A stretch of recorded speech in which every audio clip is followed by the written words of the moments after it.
제가 소개를 받았을 때 그 회사를 소개받았죠. KPMG 핀마이라는 회사하고 도이치뱅크 그 스커더 얘기했을 때 저는 오늘 스커더 스티븐슨 클락이라는 회사에 대해서 말씀을 드리고 싶은데요. 저한테는 굉장히 럭키한 거죠. 이런 회사에서 이럴 수 있었구나 해서 저는 굉장히 큰 많은 인사이트를 받은 회사인데요. 이 회사가 저한테 특별히 와닿게 된 거는 그 코리아 펀드를 만든 회사입니다. 여러분 잘 이제 너무 옛날 일이라서 잘 모르실지 모르는데 제 보스가 이름이 니콜라스 브레이시라는 사람이었습니다. 근데 이분이 그 일본 담당 투자가였습니다. 그래서 이제 일본을 이제 자주 가죠. 일본에 가서 기업들을 방문하면서 질문을 합니다. 우리가 보통 요새 얘기하는 이제 기업 방문이라는 걸 하죠. 그래서 일본 기업들한테 물어봅니다. 대강 여러 가지 뭐 회사에 대한 것도 물어보지만 대부분 하는 질문 중에 하나가 이런 질문이에요. 앞으로 5년, 10년으로 봤을 때 당신네 회사가 가장 위기라고 생각하는 건 뭐냐 물어봅니다. 그랬더니 일본 기업들이요. 그런 대답을 하는 거예요. 한국이 너무 빨리 따라온다. 한국이 지금은 경쟁이 안 되지만 앞으로 경쟁이 될 것 같다. 그게 좀 두렵다. 일본 기업들이 얘기하는 거예요. 그래서 이 사람은 한국이 어딘지 몰랐습니다. 보니까 일본 옆에 있는 거예요. 그래서 70년대 중반에 한국을 처음 방문해 봅니다. 그때 막 데모하고 이제 특히 이제 뉴욕 같은 데 보면 한국에 대한 그런 드라마나 이런 게 전부 이제 부정적인 거죠. 이제 메시가 나오고 뭐 이렇게 별로 좋은 한국 전쟁에 대한 얘기만 나오고 한국 잘 몰랐습니다. 근데 이 사람이 한국에 와서 반해요. 깜짝 놀란 겁니다. 이런 나라가 있구나. 그래서 이 사람이 삼성전자에 가보고 그 당시 럭키 골드스타죠. 골드스타에 가보고 이런 나라가 있었구나. 그래서 몰래 뉴욕에 가서 주문을 냅니다. 삼성전자 50만 주.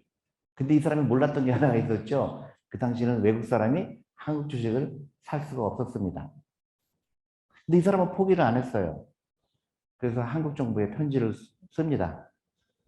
한국 주식 시장을 미국의 월스트리트에 소개하고 싶다. 그래서 펀드를 만들고 싶다. 특별히 우리한테 그런 권리를 달라 했습니다. 그래서 이제 오랜 세월이 흘러서 결국 한국 정부에서 허락을 내렸습니다. 그래서 이제 코리아 펀드 법을 그 펀드를 위한 법을 따로 만들었습니다.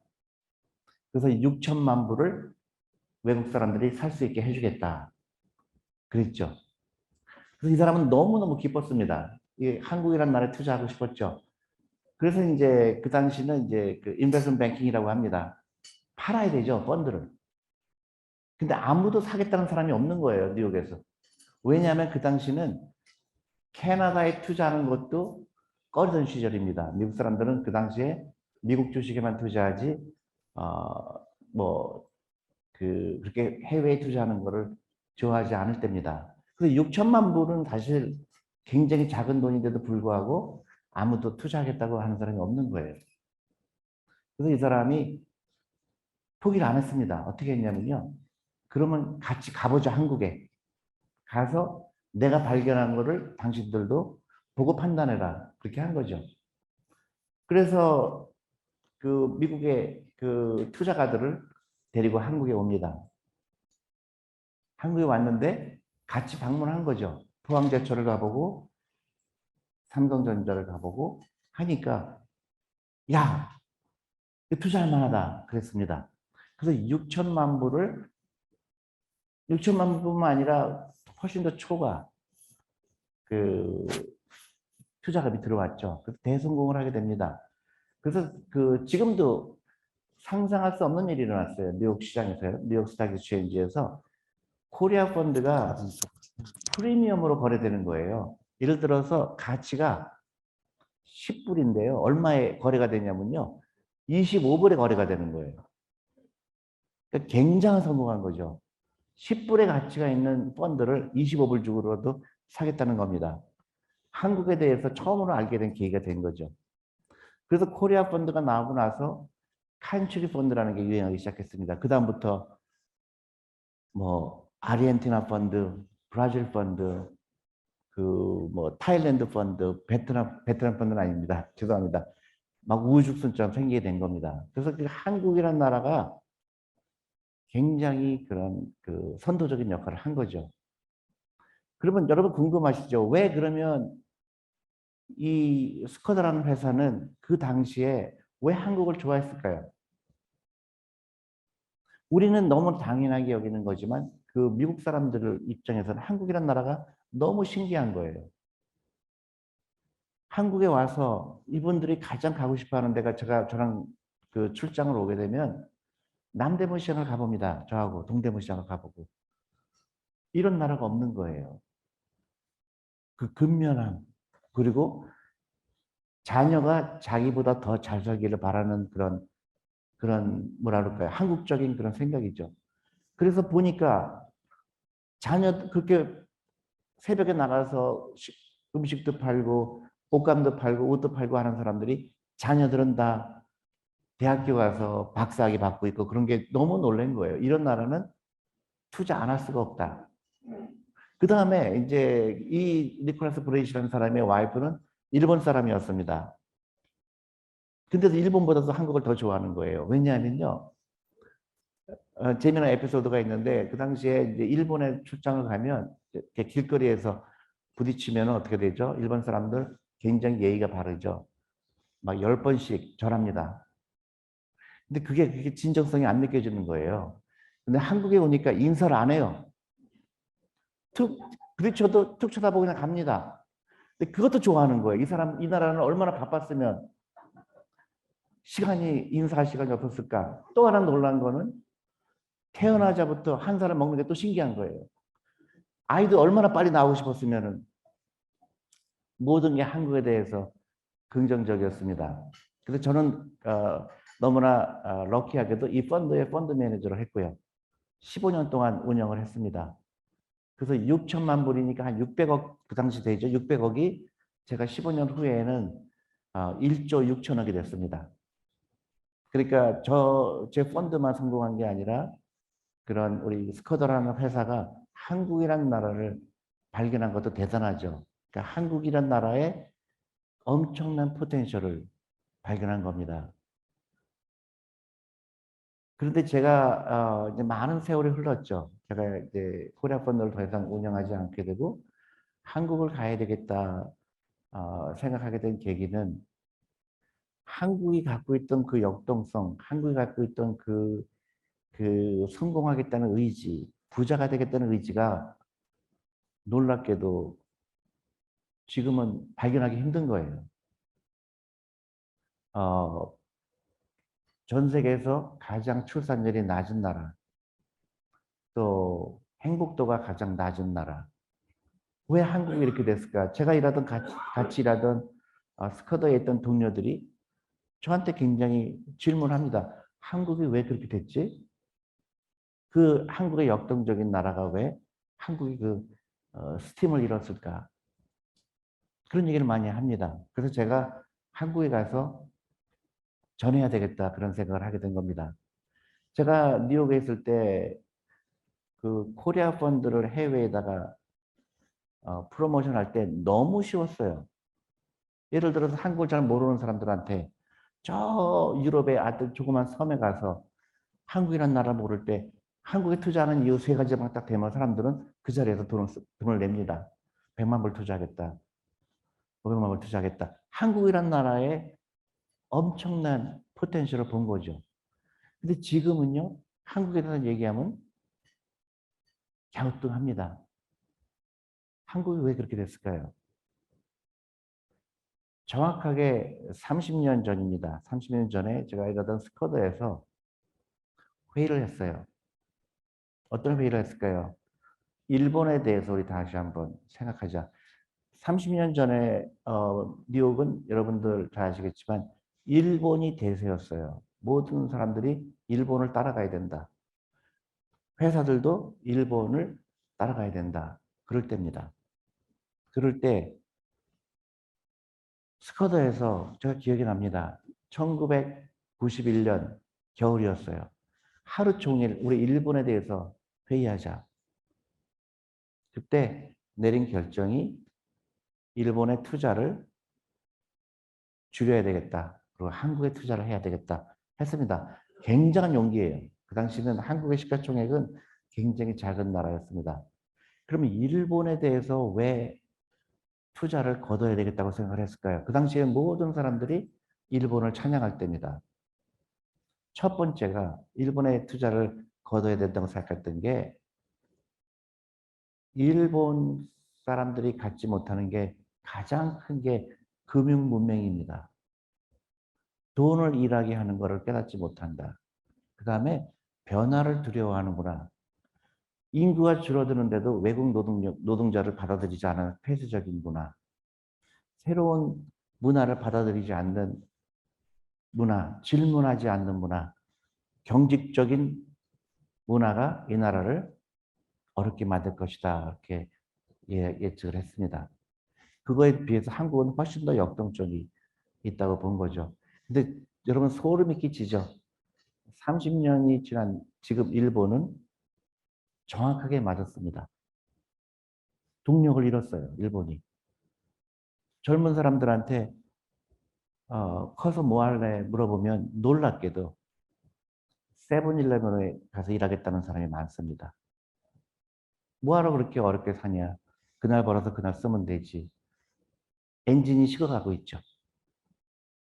근데 안타깝게도 제가 한국에 와서 느낀 거는 제가 한국에 온 지 8년이 됐지만 놀라운 거를 봅니다. 한국이 너무나 똑같이 내가 30년 전에 본 일본하고 똑같이 갖고 있구나. 그래서 이거를 바꾸려고 그러면 어떻게 될까? 저는 그거를 고민하고 그래서 제가 그 유튜브를 시작한 이유가 그겁니다. 생각을 바꿔야 된다. 대한민국이 다시 선진국이 되게 지금은 선진국이 됐죠. 근데 지금부터 진정한 선진국이 되려고 그러면 한국이 어떻게 해야 될까? 저는 굉장한 생각의 변화가 필요하지 않을까 싶습니다. 만약에 한국이 이 기회를 놓치게 되면 저는 굉장히 어두운 미래가 기다릴 거라고 봅니다. 그래서 지금부터는 우리가 이런 얘기를 많이 해야 될 것 같아요. 한국이 앞으로 어떻게 될 건가? 우리가 갖고 있는 많은 문제점이 있죠. 그거를 어떻게 풀어야 될까? 진정한 선진국이 되려고 그러면 어떻게 될까? 근데 다행히도요, 골드만삭스에서 한국에 대한 리포트를 썼습니다. 2050년에 만약에 한국이 통일을 한다고 가정하면은 세계에서 두 번째로 강대국이 될 거라고 예측을 했습니다. 저는 그 말을 믿어요. 왜냐하면 저는 전 세계를 다니면서 그 많은 투자가들을 만난 경험이 있는데요.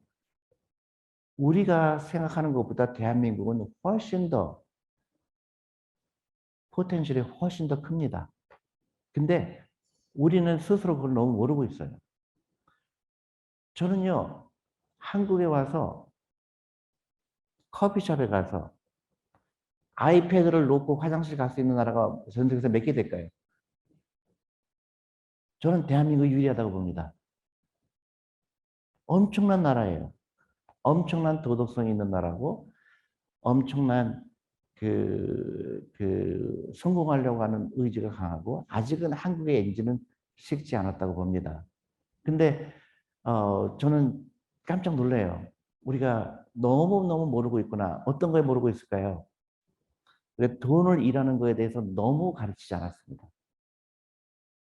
돈을 일하게 하는 것을 가르치지 않은 거죠.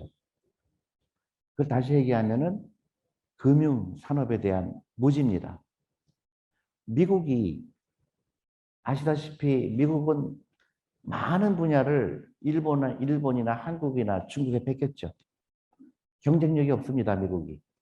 여러분, 전자 누구한테 뺏겼죠? 일본한테 뺏겼죠. 한국한테 뺏겼죠. 반도체 한국, 타이완, 중국에 뺏겼습니다. 미국에 남은 게 별로 없어요. 철강도 뺏겼죠. 근데 미국이 왜 강대국을 유지할까요? 월스트리트입니다. 금융산업이에요. 특히 1980년도에 미국 사람이 만든 401k라는 퇴직연금이 엄청난 일을 한 겁니다. 돈이 일하게 하는 거예요. 그래서 월급쟁이들한테 돈을 무조건 인센티브를 줍니다. 10%를 뺏어요. 주식에 투자해야 돼요. 1980년입니다. 그러니까 어떻게 돼요? 돈이 엄청나게 월스트리트에 들어오게 되죠. 그러니까 어떤 일이 일어날까요? 생태계가 바뀌는 겁니다. 새로운 산업이 나오게 돼요. 그래서 지금 우리가 아는 구글이라든가 애플이라든가 뭐 테슬라라든가 생태계가 생긴 겁니다. 새로운 산업이 생긴 거죠. 그리고 옛날에 경쟁력이 없던 회사, 부가가치가 높지 않은 회사는 저절로 쇠퇴가 되는 거죠. 그러다 보니까 우리가 새살이 돋는 것처럼 새로운 세포가 생기게 되고 그 세포가 엄청나게 커지게 되고 결국은 전 세계에 가장 무시할 수 없는 강대국이 된 게 미국입니다. 결론은 뭐냐? 금융이에요. 금융. 돈을 일하게 하는 것을 깨닫는 겁니다. 국가적으로도 그렇지만은 개인도 마찬가지죠. 개인도 부자가 되는 과정도 마찬가지입니다. 한국에서 제일 안타깝게 생각하는 게 개개인은 국가는 굉장히 잘 살게 됐는데 개개인의 라이프는 아직도 어려운 사람이 많죠. 그 왜 그럴까요? 첫 번째 돈을 가르쳐 주지 않았고요. 그 다음에 돈이 일하게 하는 거에 서투른 겁니다. 자본이 일하는 거를 아무도 안 가르쳐 줬죠. 지금부터 우리나라가 정말로 가야 될 거는 금융산업입니다. 금융산업의 중요성을 알아서 돈을 일하게 하는 게 가장 중요한 한국에 해야 될 겁니다. 그래서 제가 한국에 필요한 세 가지를 꼽았는데요. 순서는 좀 틀리지만은 금융교육이 절대적으로 중요한 겁니다. 지금부터는 우리나라는 모든 거를 금융교육을 시작을 해야 돼요. 주식이 뭔가, 주식에 투자한다는 게 무슨 뜻인가? 여러분 잘 아는 유태인들은 13살부터 투자를 시작합니다. 투자, 돈을 일하게 하는 거죠. 그리고 돈을 섬기지 말아라. 부자가 되라. 그래서 세상을 바꿔라. 엄청나게 긍정적인 얘기들이 하죠. 그 돈에 대해서 유태인들은 너무나 중요하다. 대신에 돈을 많이 벌어라. 돈을 일하게 해라. 돈을 섬기지 마라. 계속 돈에 관한 얘기를 합니다. 한국에 와서 제가 제일 놀랐던 거는 한국은 돈에 대한 얘기하는 거를 굉장히 금기시하죠. 제가 최근에 TV 보고요. 너무 마음이 아팠습니다. TV의 그 연속극이었어요. 근데 그 가정주부 두 명이 얘기하는 대사인데요. 저는 한국의 금융 문맹률이 이렇게 바꾸기 힘들구나 느꼈습니다. 그 대사가 이런 거예요. 한 주부가 다른 주부한테 너 여기서 주식 투자한다며? 그러니까 이번에 대답이 뭐냐면요. 남편이 알면 나 이혼당해. 이게 대사입니다. 21세기에 대한민국이 엄청난 선진국이 됐는데 아직도 주식 투자를 투기로 하는 게 금융 문맹이죠. 전 세계에서 가장 금융 문맹이 높은 나라가 두 나라입니다. 한국하고 일본이에요. 돈을 일하게 하면 안 된다라는 생각이 강한 거죠. 아무튼 어렸을 때 가르쳐주지 않은 거예요. 주식에 투자하는 거는 유태인은 어떻게 배우냐? 주식에 투자한다는 거는 내가 기업의 소유주가 되는 거다. 어렸을 때부터 투자하고 장기적으로 투자하면 돈을 번다. 미국의 401k가 정확하게 그겁니다. 월급쟁이들한테 10%씩 강제로, 거의 반강제죠. 주식에 투자하게 해서 60세까지 못 찾게 합니다. 그랬더니 금융지식이 많지 않았던 사람도 강제로 하기 때문에 60세까지 투자하게 되니까 어떤 일이 일어나죠? 지금 월급쟁이들이 백만장자가 몇십만 명씩 생기는 겁니다. 그것뿐이 아니라 노후 준비도 되겠지만 그 돈이 들어가서 미국 기업은 계속 더 성장할 수 있는 거죠. 그게 이제 선순환이 되는 겁니다. 그래서 한국에 정말로 필요한 거는 금융교육인 겁니다. 어렸을 때부터 해야 되고요. 그 투자하는 거는 굉장히 즐거운 거고 기업을 알아가야 되고 한국 기업뿐만 아니라 한국 기업의 경쟁자가 어디 있는지 미국에 있는지 타이완에 있는지 인도에 있는지 아이들이 어렸을 때부터 배워야 돼요. 그래서 유태인들은 13살부터 투자하는데 제가 한국에서 캠페인을 하고 있습니다. 한국은 1살 때부터 하자. 저는 그게 굉장히 중요하다고 생각합니다. 1살 때부터 돈을 투자하는 걸 배우자. 돈 일하게 하는 걸 배우자. 그래서 우리 여직원을 시켜서 산후조리원에 연락을 다 했습니다. 우리나라는 더 잘 살 거다. 유태인은 더 잘 살 거다. 근데 일찍 시작해야 된다. 근데 안타깝게도 100% 거절을 당했습니다. 왜냐하면 아직도 거기까지 인식이 되지 않은 거예요. 우리 아이를 도박을 가르칠 수 없다. 이런 지극히 잘못된 금융지식을 갖고 있는 거죠. 그렇지만 저는 희망을 보는 게요. 이제 많은 사람들이 주식에 대해서 조금은 긍정적인 생각을 갖게 된 거. 그리고 투자라는 거에 대해서 이제 젊은 사람들이 관심을 갖고 있는데요. 이제 안타까운 사실은 내가 주식에 투자한다는 사실은 나를 부자로 만들기 위해서 그 회사의 경영진과 직원들이 밤새도록 일한다는 사실인 겁니다. 근데 한국의 많은 투자가들은 아직도 경영진이 일한다고 생각하지 않고 자기가 일을 하려고 합니다. 핸드폰을 하루 종일 들여다봐요. 자기가 일합니다. 또 요새 미국까지 투자하니까 잠까지 안 자요. 그거는 투자가 아니라 투기죠. 그래서 어렸을 때부터 이런 철저한 교육을 받지 않았기 때문에 부작용인 겁니다. 근데 무조건 자본주의에 살면서 자본가가 돼야 되는 그게 가장 중요하죠. 부자가 되려면 노동자가 되면 안 된다. 자본가가 돼야 된다. 자본가가 되는 이거는 주식을 소유해야 되는 거다. 가르쳐야 되는 거죠. 그래서 첫 번째는 금융교육을 하는 게 가장 중요하고요. 두 번째, 연결되는 겁니다. 창업을 해야 됩니다. 우리 아이들이. 젊은 사람들이 창업을 해야 됩니다. 이스라엘 같은 경우는요. 유태인이죠. 이스라엘은 전 세계에서 가장 창업 비율이 높은 나라입니다. 미국도 중국도 약 40%의 학생들이 창업을 하겠다고 합니다. 부자가 되고 싶어 합니다. 근데 한국하고 일본은 5% 남짓이에요. 학생들이 가장 많이 하고 싶어 하는 직업이 너무 놀랍습니다. 공무원을 하겠다고 그래요. 우리나라가 갖고 있는 공무원 자체가 나쁜 건 아니지만은 대부분의 학생들이 위험을 택하지 않고 편한 걸 택한다는 사실이 너무 우리나라를 어둡게 하는 겁니다. 미국이나 중국처럼 창업하겠다는 사람이 많이 나와야 되고 실패를 두려워하지 않는 젊은이들이 많이 나와야 되는데 갑자기 식어버린 거예요. 스팀이 죽어가고 있는 겁니까? 왜 그럴까? 제가 생각했더니 잘못된 교육 제도가 아닐까 싶습니다. 전 세계는 지금 엄청나게 발전하고 있는데 한국은 아직도 점수 경쟁을 하고 있어요. 여러분 1년에 우리 사교육비가 얼마 쓰고 있는지 아십니까? 25조입니다. 25조가 우리 사교육비에 쓰이고 있어요.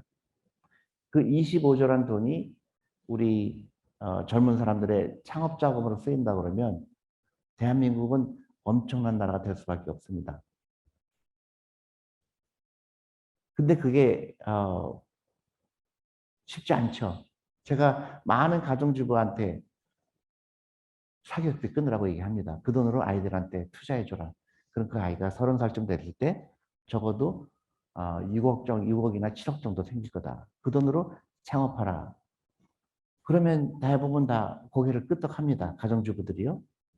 길거리에서 의전이 다시 만나요. 2년 전에 제 강의에 왔다고 합니다.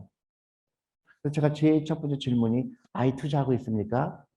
학원비 끊으셨습니까? 그랬더니요. 대답을 안 합니다. 학원에 가서 내일부터 안 오겠다고 얘기하려고 갔는데 하나 등록을 더 하고 왔대요.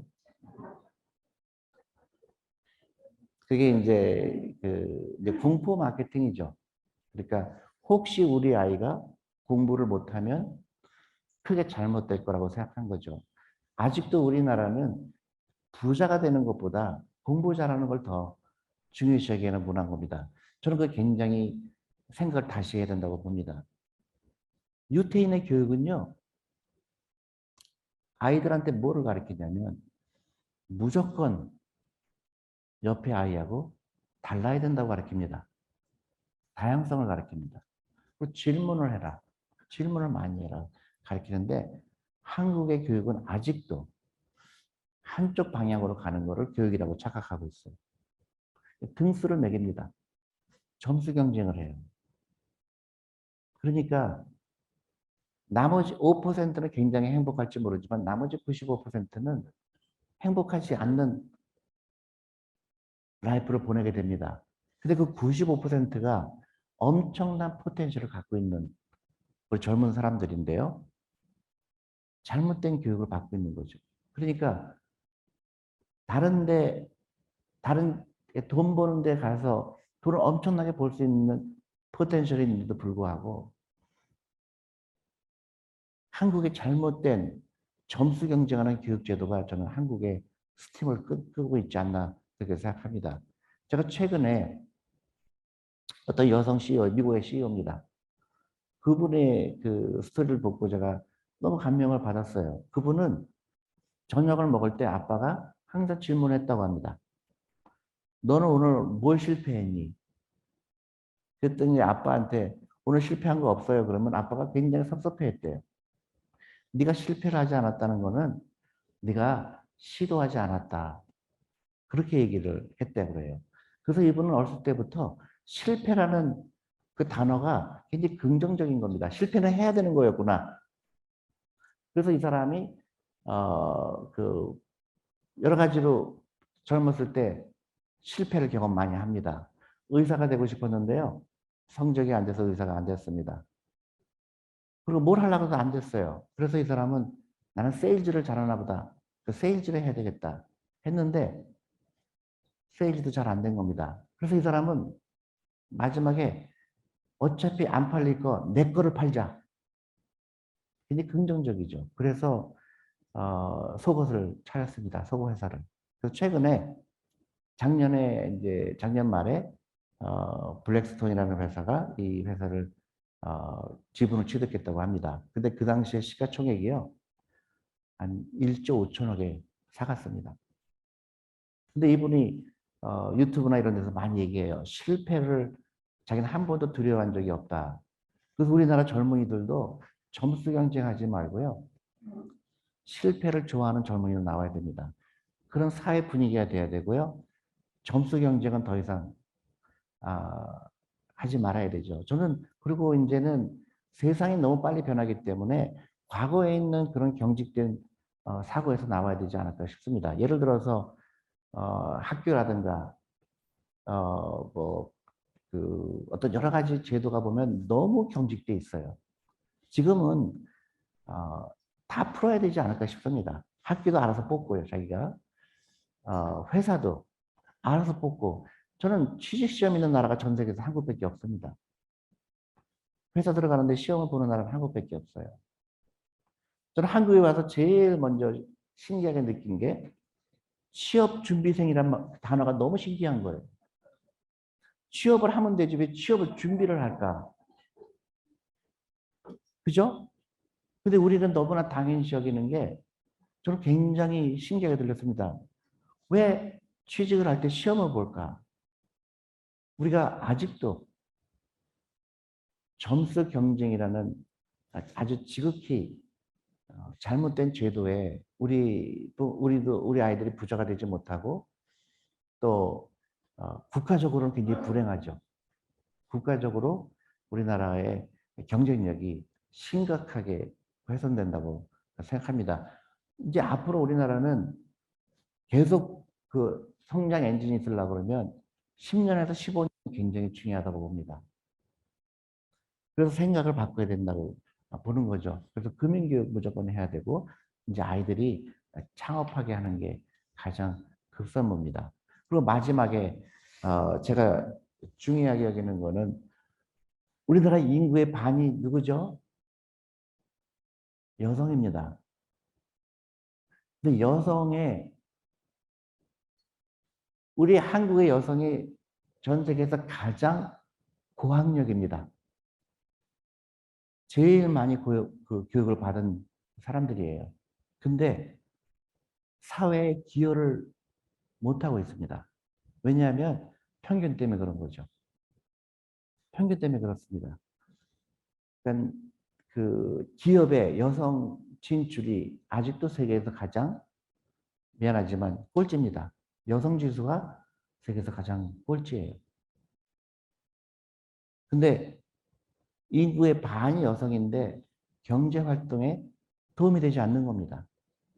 그러니까 여성들이 전부 시험을 보는 직업을 택하려고 그러죠. 의사, 변호사.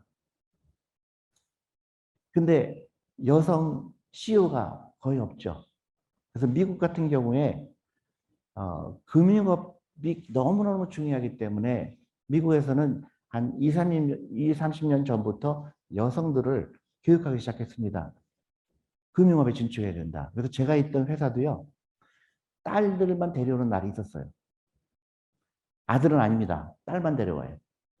딸만 데려와서 아빠하고 하루 종일 금융기관에서 시간을 보내는 겁니다. 회의도 들어오고요. 컨퍼런스 콜도 들어오고. 아이들이 어렸을 때부터 이 돈이 일하게 하는 거, 금융산업에 진출하게 하는 거를 준비를 시켰죠. 그래서 지금 여러분들이 보시면 미국 같은 경우 보면은 여성들이 엄청나게 금융업에 진출해 있습니다. 금융 여성 CEO도 많이 나오고요. 여러분, 제가 너무 놀랐습니다. 한국의 모 여대에 제가 강연을 갔는데요. 교수님이 저한테 대표님 오늘이 마지막 날입니다. 그래요.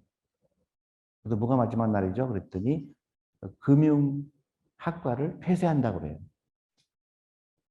여학생이 단 한 명도 어플라이 하지 않았다고 합니다. 끔찍한 겁니다. 어떡하지? 이걸 어떻게 바꿔야 될까? 여성들이 이 금융산업의 중요성을 모르는 겁니다.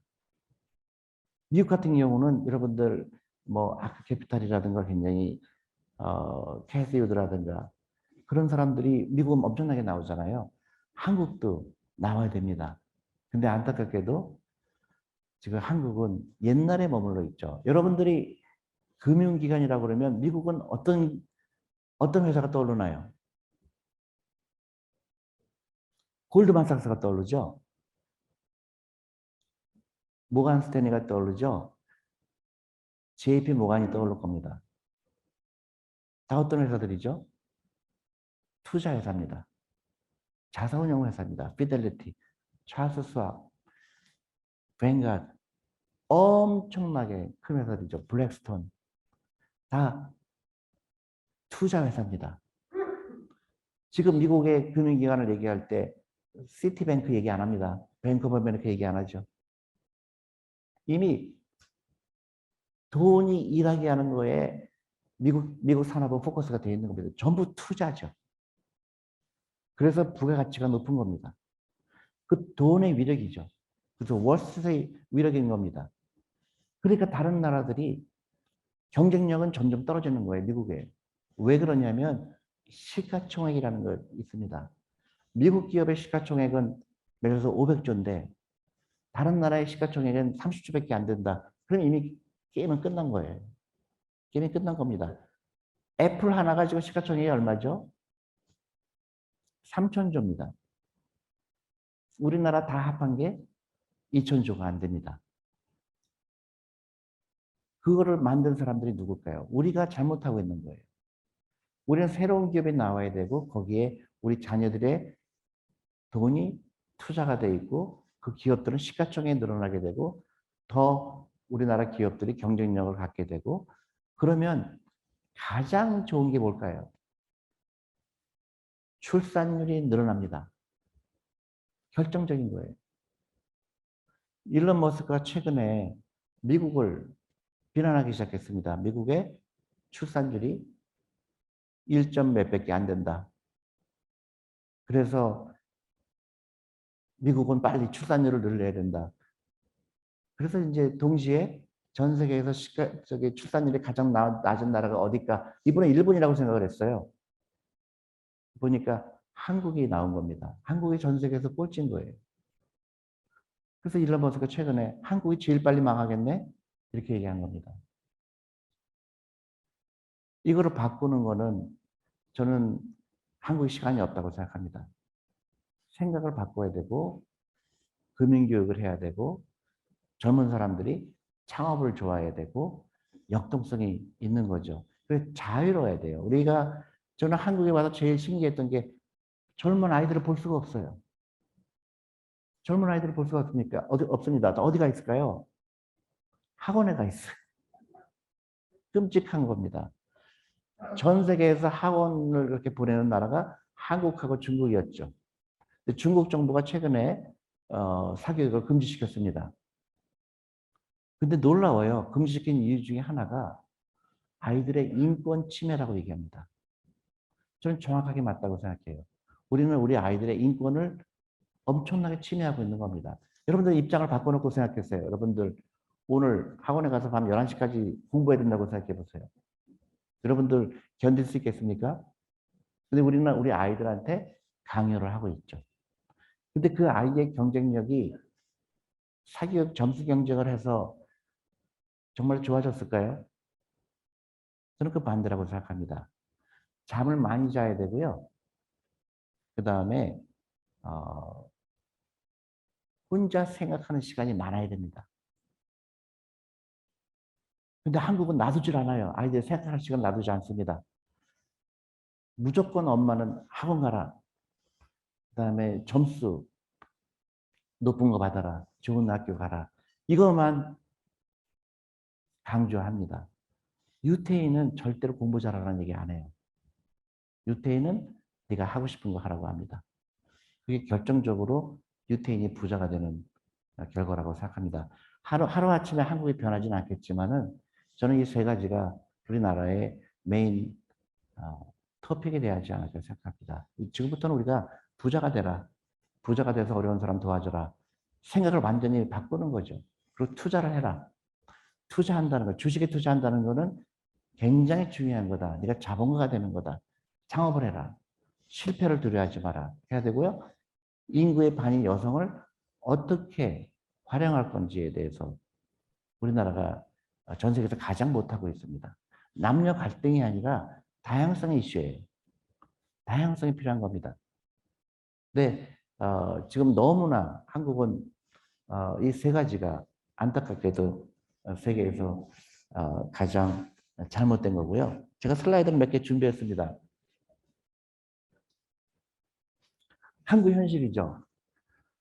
행복지수가 거의 세계에서 꼴찌입니다. 자산들이 세계에서 1위예요. 왜 그럴까요? 왜 자살을 할까요? 행복하지 않습니다. 왜 행복하지 않을까요? 돈이 없어서 그래요. 우리는 잘못된 교육을 받고 있죠. 돈이 없어도 행복하다 그렇게 배웁니다. 새빨간 거짓말이죠. 돈이 없어서 행복할 수는 없습니다. 돈이 있어야 행복해요. 지금부터는 정직해야 됩니다. 그리고 어린아이, 청소년의 행복지수가 또 세계에서 꼴찌죠. 노후 준비가 가장 문제가 됩니다. 노후 준비된 사람이 거의 없어요. 왜 그럴까? 투자를 가장 잘못하게 투자하고 있는 거죠. 투자를 어디다 하냐? 자녀한테 투자합니다. 그죠? 사교육비로. 가장 잘못된 투자죠. 자녀들은요, 절대로 갚지 않습니다. 절대로 안 갚아요. 근데 우리 부모들은 잘못 알고 있습니다. 그런 면에서 유태인은 굉장히 영리해요. 유태인은 아이들 성인식을 13살에 하는 이유가 그겁니다. 계산을 일찍 끝내는 거예요.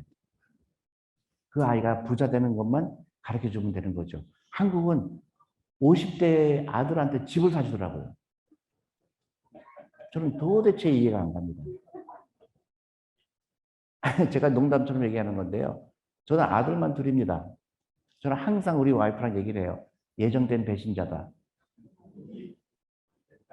옆집 아이로 생각해라. 왜냐하면 아들은요 200% 배신합니다. 교포들, 미국에 사는 교포들이요 딸 집엔 살아도 아들 집에서 절대로 못 살아요. 딸은 한 80% 배신합니다.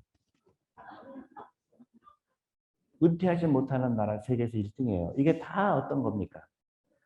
잘못된 돈에 대한 생각을 가지고 있었고요. 돈을 투자할 줄 몰랐고 돈을 잘못 쓴 겁니다.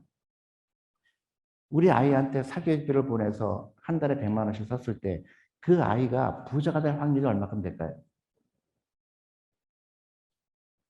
확률을 떨어뜨립니다. 근데도 우리는 잘못된 방향으로 가고 있는 거예요.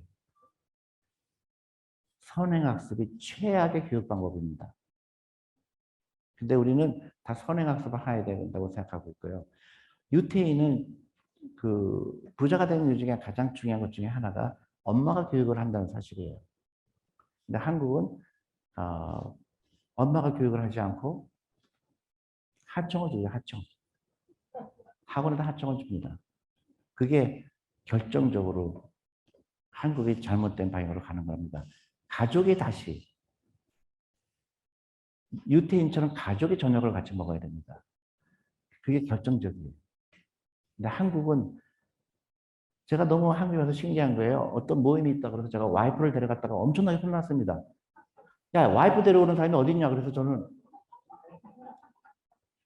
한국은 이미 다 따로따로해요. 아이는 학원에 가 있고 엄마는 옆집 엄마랑 커피숍에 가 있고 아빠는 회식하고 있고 패밀리 밸류가 없어요. 다시 우리가 복원해야 됩니다. 패밀리가 있어야 돼요. 저녁을 같이 먹고 유태인처럼 유태인은 무조건 금요일 날은 저녁을 같이 먹죠. 아이들이 거기서 배웁니다. 아빠가 오늘 어떤 일이 있었는지 엄마가 어떤 일이 있었는지 실패했다가 뭘 실패했는지 그거를 배워야 됩니다. 다시 복원하지 않으면 대한민국은 저는 어려운 미래가 기다릴 거라고 생각합니다. 이게 다 뭐냐면요. 금융문맹이라는 겁니다. 그래서 금융문맹이라는 게 엄청난 대가를 치른다고 합니다. 우리나라가 그 대가를 치르고 있어요. 대가를 치르고 있는 겁니다. 자기도 모르게 잘못된 방향으로 가고 있는 거예요. 우리는 잘 몰라요. 그냥 뭐 다 그런가 보다 하는 겁니다. 옆집에 학원 보내니까 나도 학원 보내는 거고 뭐 또 옆집에서 보니까 40살 아들한테도 집을 사줘야 되고 그거 당연시 여겼지만은 그게 엄청난 불행을 갖고 오는 거에 대해서는 생각을 하지 않은 거예요. 그래서 지금부터는 이런 불명예에서 벗어나야 됩니다. 행복한 사람이 많이 나와야 되고요. 행복한 부자가 많이 나와야 되고 부자가 많이 나와야 됩니다. 부자가 많이 나와야 사회가 훨씬 더 밝은 사회가 되고요. 선한 부자가 나와서 어려운 사람들 도와주고 이게 이제 선순환이 되는 거죠. 그리고 아이들을 해방시켜야 됩니다. 길거리 아이들이 많이 나와야 돼요. 제가 어렸을 때도 제가 학생 때 친구들하고 그런 좋은 추억이 있었는데 요새 아이들은 다 학원에 가 있습니다. 왜 한국이 그렇게 됐을까요? 갑자기 한국이 아이들을 행복한 아이를 만드는 게 아니라 행복한 부자를 만들어야 되는데 사회에 대해서 불만 있는 사람으로 만들고 아이를 자신감 없는 아이들로 만들게 되고 또 아이들은 부자 될 확률이 점점 낮아지게 되는 거죠. 그러니까 아이들이 지칩니다. 지치니까 어떻게 돼요? 편안한 직업을 택하기를 원하는 거죠. 일본처럼 되는 겁니다. 우리가 이스라엘처럼 되고 미국처럼 되고 중국처럼 돼야 됩니다. 아이들이 부자가 되고 싶어야 돼요. 부자가 돼서 사회를 조금 더 좋은 사회로 만들어야 되겠다. 그게 저는 가장 한국에 필요한 게 아닌가 싶습니다. 이게 너무 안타깝죠. 이 자살률이 아직도 세계에서 1등이라는 거죠. 그 아이들의 행복 지수가 전 세계에서 꼴찌입니다. 근데 아무도 이거의 심각성을 얘기 못하죠. 어렸을 때 행복하지 못한 아이가 어른 돼서 행복할까요? 어른 되면은 더 문제가 커집니다. 어렸을 때 행복한 아이들이 많아야 그 아이들이 성장해서 어른이 됐을 때 사회에 공헌을 할 수가 있는 겁니다. 근데 우리는 어렸을 때부터 아이들을 네, 괴롭히는 거에 시간을 많이 쓰고 있는 거죠. 제가 그 슬라이드가 몇 개 있는데 시간이 많이 지났다고 하네요. 그래서 결론을 내려야 될 것 같은데요. 오늘 제가 얘기한 건 정말로 제가 부탁을 드리고 싶은 거예요. 우리 한 사람 한 사람이 생각을 바꾸지 않으면 대한민국은 어려울 수밖에 없다. 첫 번째, 금융교육. 아이들하고 지금부터는요, 투자를 얘기하고요. 주식을 얘기하는 거 굉장히 좋습니다. 유태인들처럼 밥 먹으면서 주식 얘기하고 기업 얘기하는 거 너무 좋습니다. 그리고 이제 그 아이들한테 하고 싶은 거 하라고 하는 게 이제 좋아요. 손자들한테 네가 하고 싶은 게 뭐니? 그리고 잠을 많이 자야 됩니다. 미국에서는 10시간 이상 무조건 자라고 그래요.